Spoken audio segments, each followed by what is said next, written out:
নমস্কার শ্রোতা বন্ধুরা, জেনে রাখুন এই পর্বে আপনাদের সকলকে জানাই স্বাগত।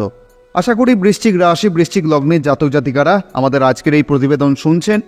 ভগবানের দ্বিতীয় নাম হচ্ছে দেবগুরু বৃহস্পতি। সবচাইতে বৃহৎ এবং বিশালতম গ্রহগুলির মধ্যে অন্যতম হচ্ছেন দেবগুরু বৃহস্পতি। দেখুন, দেবগুরু বৃহস্পতি কিন্তু গত 18 অক্টোবরেই কিন্তু কর্কট রাশিতে প্রবেশ করেছেন এবং সাথে সাথেই কিন্তু তিনি উচ্চস্থ হয়েছেন। আর এই কর্কট রাশি কিন্তু বৃশ্চিক রাশির জন্য ভাগ্যের ঘর। তো শাস্ত্রে বলা হয়েছে যেখানে দেবগুরু বৃহস্পতি থাকেন সেই স্থানটি পবিত্র হয়ে যায়।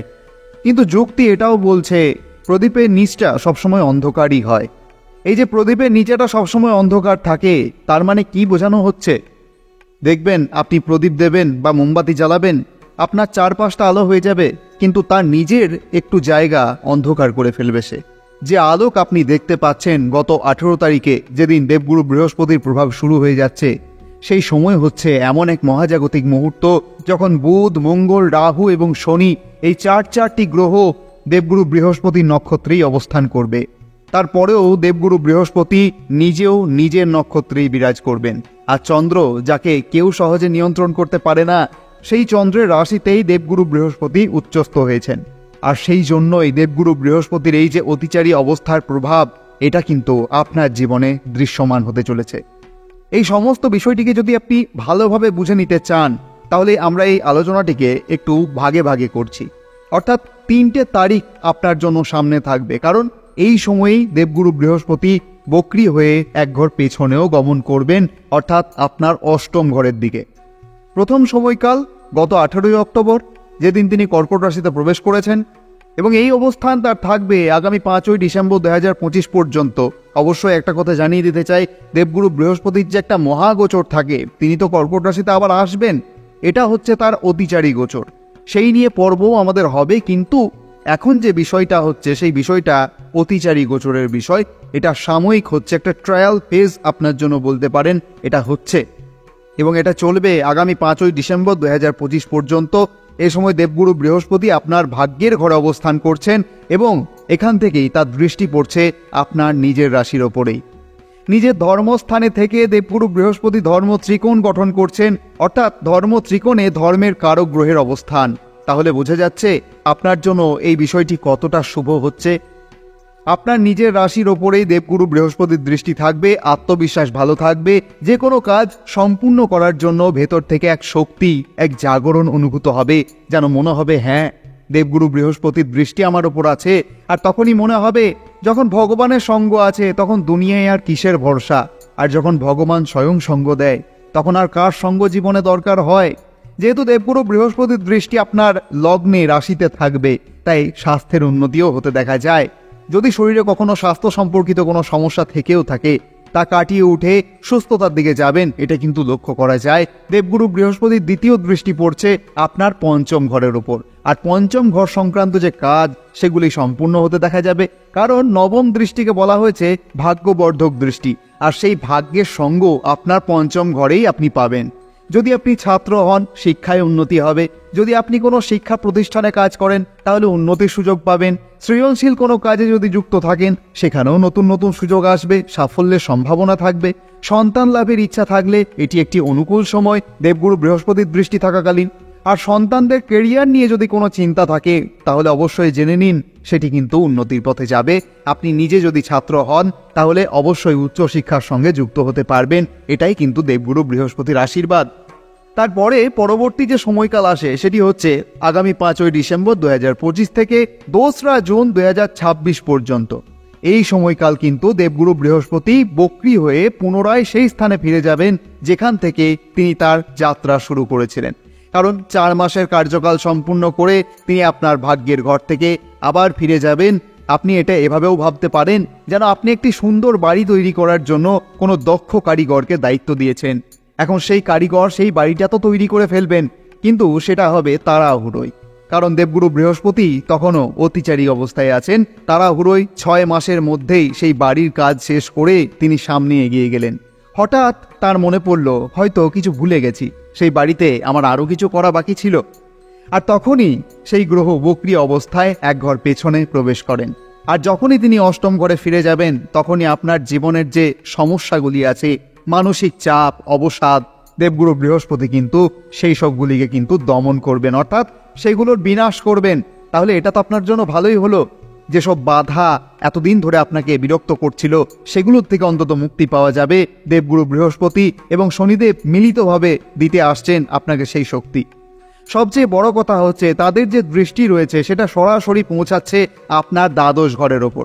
দ্বাদশ ঘর মানে হচ্ছে আপনার বিনিয়োগের ক্ষেত্র, বিদেশ সংযোগ, আত্মিক অনুশীলন। আপনি যদি বিদেশে থেকে কাজ করছেন, ইম্পোর্ট এক্সপোর্ট এর সঙ্গে যুক্ত, মেডিটেশন, যোগাভ্যাস সংক্রান্ত কোনো কাজে নিযুক্ত রয়েছেন, তাহলে কিন্তু সেই সময়টা গুরুদেবের আশীর্বাদ ছাড়া আর কিছুই নয়। অষ্টম ঘরের উপর দেবগুরু বৃহস্পতির অবস্থান আপনাকে গুপ্ত জ্ঞান, তন্ত্র, রহস্যবিদ্যার প্রতি আকৃষ্ট করে, বিভিন্ন রকম গুপ্ত বিদ্যার প্রতি এক নতুন কৌতূহলের জন্ম দেয় এবং সেই অবস্থানেই দেবগুরু বৃহস্পতি আপনাকে সমর্থন দেন। আপনার স্থবির কাজগুলিকে নতুন গতিতে চালিয়ে নিতে সাহায্য করেন তিনি। দেবগুরু বৃহস্পতির নবম দৃষ্টি থাকবে আপনার চতুর্থ ঘরের ওপর। সপ্তম দৃষ্টি তো প্রতিটি গ্রহেরই থাকে, কিন্তু নবম দৃষ্টি দেবগুরু বৃহস্পতির একটা বিশেষ শক্তি। এই চতুর্থ ঘর আপনাদের সম্পত্তি, বাড়িঘর এবং মানসিক শান্তির ক্ষেত্র। যদি কোনো কারণে সম্পত্তি সংক্রান্ত কোনো সমস্যা, কোনো জটিলতা থাকে, তাহলে সেখান থেকে মুক্তির পরিকল্পনা কিন্তু এই সময় মিলবে। আর সপ্তম দৃষ্টি পড়বে দ্বিতীয় ঘরের ওপর, অর্থাৎ যে আপনার অর্থ এবং পরিবারের ঘর। অষ্টম ঘর নিজেই অর্থের ফাঁদ, কিন্তু দ্বিতীয় ঘরের ওপর দেবগুরু বৃহস্পতির দৃষ্টি থাকা মানে আপনার ফেঁসে থাকা অর্থ, যা ফেরত পাওয়ার কথা ছিল না, সেটার কথাও কিন্তু আবার শুরু হতে পারে। সেটা কোনো না কোনো দিক থেকে হয়তো ফেরত আসতে পারে। এটা হচ্ছে দ্বিতীয় সময়কাল। এবার ঠিক এই সময়ে তৃতীয় পর্যায় শুরু হয়। সেটা কেমন? আগামী 2রা জুন 2026 থেকে 31শে অক্টোবর 2026 পর্যন্ত। এই সময়কাল দেবগুরু বৃহস্পতি আবার মার্গী অবস্থায় ফিরে আসবেন এবং পুনরায় সেই স্থানে পৌঁছাবেন যেখান থেকে তার এই যাত্রার সূচনা হয়েছিল, অর্থাৎ আপনার ভাগ্যের ঘরেই ফিরে আসবেন। মানে দেবগুরু বৃহস্পতি আপনার ভাগ্যের ঘর থেকে যাত্রা শুরু করলেন, তারপরে তিনি অষ্টম ঘরের দিকে যাবেন, তারপরে আবার তিনি ভাগ্যের ঘরের দিকেই ফিরবেন। তখন যে যে কাজগুলি হবে সেগুলি আরও দৃঢ় হবে, আরও স্থায়ী হবে। কারণ একবার সেই কাজ দেবগুরু বৃহস্পতি করে ফেলেছেন ট্রায়াল ফেজে। যখন তিনি আবার সেই কাজ করবেন, অর্থাৎ সেই স্থানটি তার কাছে পরিচিত হয়ে গেছে, অর্থাৎ আমরা কিন্তু এখন আরও ভালোভাবে সেই ভাগ্যের সাথে যুক্ত হতে পারবো। যারা বৃশ্চিক রাশি আছেন তাদের জন্য কিন্তু বিশেষ করে ভাগ্য কিন্তু আপনার পাশে থাকছেই থাকছে। আপনার কর্মে দেবগুরু বৃহস্পতি সহযোগিতা, অর্থাৎ ঈশ্বরের কৃপা যুক্ত হবে। এই অবস্থানে একজন কর্মনিষ্ঠ ব্যক্তি হয়ে ভাগ্যের সহায়তায় উচ্চতর সাফল্যের দিকে এগিয়ে যেতে পারবেন। তবে এখানে একটা বিশেষ বিষয় খেয়াল রাখতে হবে। যখন দেবগুরু বৃহস্পতি নবম ঘর অর্থাৎ ভাগ্যের ঘরের ওপর অবস্থান করবেন, তখনই কিন্তু প্রদীপের নিচে অন্ধকার, অর্থাৎ সেই বিষয়টি আপনাকে বুঝতে হবে। আমরা সমগ্র পৃথিবীকে আলোকিত করছি, সকলকে উপহার দিচ্ছি, কিন্তু নিজের সংস্কৃতি, নিজের ধর্ম, নিজের ঐতিহ্যর দিক থেকে বিমুখ হবেন না। নবম ঘর আমাদের সংস্কৃতি, আমাদের ধর্ম এবং পিতার ঘর। দেবগুরু বৃহস্পতি সেখানে অবস্থান করবেন, ধর্মের সাথে যুক্ত থাকার চেষ্টা করবেন, আর গুরুই হচ্ছেন ধর্ম। নবম ঘর হচ্ছে পিতার ঘর, অর্থাৎ আপনার যিনি পিতা আছেন, বাবা আছেন, তার যেন কোনো প্রকার কষ্ট না হয় সেই দিকে খেয়াল আপনাকে রাখতে হবে। এখানে চন্দ্রদেবের মাতৃ রাশিতে দেবগুরু বৃহস্পতি বসে আছেন। এবার প্রশ্ন কিন্তু আসে, 4 নম্বর রাশি অর্থাৎ কর্কট রাশি, তাতে এমন কি বিশেষত্ব রাখে যেখানে বৃশ্চিক রাশির ভাগ্যের ঘরকে সুসজ্জিত করছে, যেখানে দেবগুরু বৃহস্পতি এসে উচ্চস্থ অবস্থা লাভ করেন? দেখুন, প্রথম এবং সর্বশ্রেষ্ঠ গুরু হচ্ছেন আপনার মা। মাই সন্তানের প্রথম শিক্ষক। তিনি শেখান কি সঠিক আর কি ভুল। ঠিক তেমনই দেবগুরু বৃহস্পতি যখন মাতৃ রাশিতে প্রবেশ করেন, 4 নম্বর রাশি চন্দ্রের রাশি, যা মাতৃ স্নেহের প্রতীক, সেখানে দেবগুরু বৃহস্পতি নতমস্তক হয়ে যান, অর্থাৎ মায়ের আঁচলে আশ্রয় নেন। আর যে ব্যক্তি মায়ের আঁচলে থাকে নিশ্চয়ই জানবেন সে জীবনে প্রভাব ও মর্যাদার উচ্চতা অর্জন করে। যেভাবে দেবগুরু বৃহস্পতি এখানে উচ্চ অবস্থায় পৌঁছাবেন, সেভাবেই কিন্তু জীবনে উচ্চতর আসন আপনি পেতে পারেন। এখন প্রশ্ন আপনার থাকতেই পারে যে এই গোচরকে কিভাবে নিজের জন্মছকে প্রয়োগ করবেন। অবশ্যই লক্ষ্য করুন, যেখানে এখন গুরু আছেন, অর্থাৎ আপনার জন্মছকে দেবগুরু বৃহস্পতিকে সেখানেই অবস্থান করছেন। অবশ্যই আপনাকে দেখে নিতে হবে আপনার জন্মছকে আপনার জন্মের সময় গ্রহের অবস্থান কেমন ছিল। যদি না থাকেন তাহলে দেখুন দেবগুরু বৃহস্পতির দৃষ্টিপাত কোথায় পড়ছে। সেই স্থানে যদি আপনার জন্মছকে দেবগুরু বৃহস্পতি উপস্থিত থাকেন, তাহলে বলা যাবে দেবগুরু বৃহস্পতির গোচর ভাগ্য এবং অষ্টম ঘরের ওপর নয়, বরং গুরু থেকে গুরু সংযোগ ঘটছে। তখন এই গোচর কিন্তু আরও শক্তিশালী এবং কার্যকর হবে আপনার জীবনে। আশা করি আপনারা সবাই এই আলোচনা বুঝতে পেরেছেন, উপলব্ধি করেছেন। তবে অবশ্যই আরও একটা কথা বলতেই চাই, দেখুন মানুষ তার নিজের শত্রুকে সবসময় দমন করতে চায়। কেউ পারে, আবার কেউ পারে না। এই যেমন দেখুন না, এক বাড়িতে দুই ভাই বসবাস করেন। তো একদিন এক ভাই দেখলেন তার বাড়ির গাছে একটি বড় মৌচাক হয়েছে। তিনি তো বড় ভয় পেয়ে গেলেন, একটা ছোট্ট ভুলও যদি হয় তাহলেই মৌমাছি বিঁধবে। তিনি তখন তার বড় ভাইকে ডেকে দেখালেন, দেখো কাণ্ড, এবার বুঝি হবে সব লণ্ডভণ্ড। বড় ভাই মৌচাকটিকে তীক্ষ্ণ নজরে দেখে ভাবলেন, এই চাকটা যদি বড় হয়ে যায় তবে মধু কিছু পাওয়া যাবে, আর অরিজিনাল মধুর যা দাম তা তো আকাশ ছোঁয়া। এটা থাক, শুধু একটু সাবধানে থাকতে হবে। এই ভেবে ছোট ভাইকে বড় ভাই বললেন, মৌচাক ভাঙতে নেই, ও নিজের থেকেই উড়ে যাবে। ছোট ভাই কিন্তু কুসংস্কারে বিশ্বাসী নন। তিনি মনে অহিংসার পথ বেছে নিলেন ঠিকই, মৌচাকটি ভাঙলেন না। এখানে দুইজনেই কিন্তু দুইজনের দিক থেকে একদম সঠিক। কিন্তু ছোট ভাই রইলেন বড্ড ভয়ে, এই বুঝি কামড় বসায়। সেই ভেবে বাড়ির শয়নকক্ষে যাতে মৌমাছি না ঢোকে তার জন্য বিভিন্ন রকম তেল নিয়ে এলেন। কিন্তু সেই তেলের গন্ধ যখনই জানলা দিয়ে বেরোতে শুরু করলো, তখনই মৌমাছিরা উঠতে শুরু করলো। জামা কাপড়ে, বিছানার চাদরে সর্বত্র ছড়িয়ে গেল। অবশেষে ছোট ভাইকে হুল ফোটালো। কিন্তু বড় ভাই একটি চালাকির কাজ করে রেখেছিলেন। তিনি জেনে বুঝে আগে থেকে নিজের জানালায় জাল বসিয়ে রেখেছিলেন, তাই একটা মৌমাছিও তার শয়নকক্ষে প্রবেশ করলো না। এদিকে ছোট ভাই যা ভয় পেয়েছিলেন শেষে ঠিক তাই হলো। এটা শুধু একটা গল্প নয়, বর্তমান সময়েও এটাই ঘটছে। শত্রুকে কেউ ব্যবহার করে নিজের কাজ গুছিয়ে নিচ্ছে, আর কেউ ভয় পেয়ে নিজের দুর্বলতাগুলিকে প্রকাশ করছে। এখানে শিক্ষাটা হলো, নিজের দুর্বলতা কাউকে কখনো দেখাতে নেই। শত্রু বা বিরোধী অনেক সময় পরোক্ষভাবে দেখে নেয় যে ব্যক্তি সর্বনাশ সে করতে চায় তার শক্তি কত দূর। কথায় বার্তায় ছলে বলে সমস্ত কিছু জেনে নেওয়ার চেষ্টা করে, আর যখন সব কিছু জেনে যায় তখন ধীরে ধীরে তাদের কার্যকলাপ শুরু করে।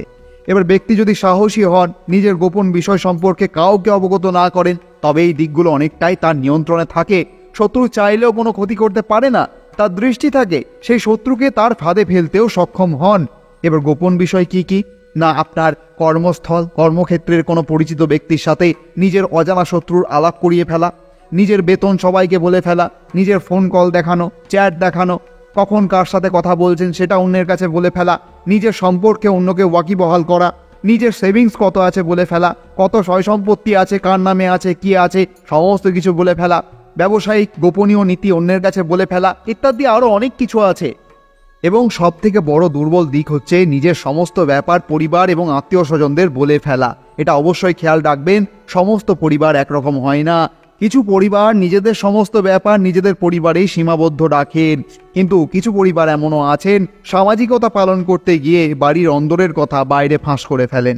সেই দিক থেকে দেখতে গেলে কিন্তু নিজের সমস্ত কথা পরিবারকে খোলাখুলি বলা মানে বাইরের লোককেই বলা, এটা কিন্তু জেনে রাখতে হবে। এবার দেখা গেল আপনি আপনার কোনো একটি ব্যাপারে বাইরের কোনো লোককে অর্ধসত্য হিসাবে কোনোভাবে ঘুরিয়ে ফিরিয়ে কিছু ইনফরমেশন দিয়ে ফেললেন, কিন্তু বাড়িতে এসে সেই পুরো ইনফরমেশনটি আপনি বলে দিলেন। এবারে কথা যদি সেই রকম হয় এবং তথ্য যদি সেই রকমই হয়, তাহলে সেই বাইরের ব্যক্তির কৌতূহল থেকেই গেল।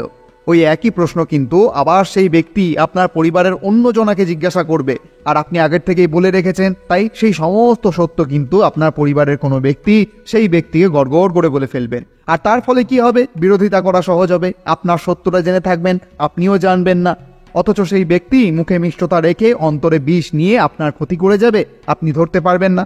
অবশ্যই এই দিকগুলি মাথায় রাখবেন। কোনো গ্রহগোচরের ব্যাপার এটি নয়, কিন্তু শত্রুতা এভাবেই তৈরি হয়। অবশ্যই এই দিকটি খেয়াল রাখবেন। যদি উপায় করতে চান অবশ্যই উপায় করতে পারেন। ভগবান বিষ্ণু স্মরণ করতে ভুলবেন না। দেবগুরু বৃহস্পতির আরাধ্য দেবতা হচ্ছেন ভগবান বিষ্ণু। বারবার স্মরণ করুন ঘুমোতে যাওয়ার সময়, ঘুম থেকে ওঠার সময়, তবে কিন্তু সেই বিষয়গুলি আপনার ঠিকঠাক থাকবে। কোনো রকম নেতিবাচক চিন্তাভাবনা আপনার মনের মধ্যে জায়গা করতে পারবে না। সেই দিক থেকে কিন্তু ইতিবাচকতা প্রবেশ করবে, অর্থাৎ সমস্ত দিক কিন্তু ঠিকঠাক হয়ে যাবে। ভগবানের আশীর্বাদী হাত আপনার মস্তক স্পর্শ করুন। আপনি ভালো থাকুন, আনন্দে থাকুন, এই প্রার্থনাই করি। আপনি যদি এই ভিডিওটি থেকে একটু উপকৃত হয়ে থাকেন অবশ্যই কমেন্টে লিখতে ভুলবেন না, জয় মা তারা, জয় বাবু বামদেব। আজকের মতো তাহলে এখানেই বিদায়। আবার কথা হবে অন্য কোনো পর্বে। ধন্যবাদ।